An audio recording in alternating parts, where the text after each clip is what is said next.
At 12:05 this afternoon, we have a new report published today by the Rhode Island League of Charter Schools, taking a look at the education funding formula in Rhode Island and some of the disparities among school districts in the state. So ABC 6's Yanni Trigelis is in our newsroom right now. He's got a breakdown of that report for us. Yanni, what's inside?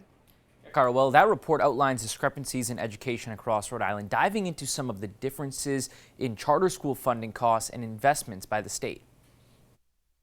An extensive deep dive report into the state of education in Rhode Island, highlighting some concerning discrepancies between charter schools and public schools in the Ocean State. Students with additional learning needs, such as those mentioned above, require additional resources and additional investments in education to support those additional learning needs and ensure that they achieve and have the same outcomes as their non-need peers here. The 11-page report published Wednesday morning by the Rhode Island League of Charter Schools focuses on 5 major discrepancies, including a major disconnect between student needs and funding made available by the state, as well as student success factors, 2 issues that play hand in hand. So the current system, from an outputs perspective, provides fewer resources on a per-student basis for students attending charter districts when compared to traditional districts statewide.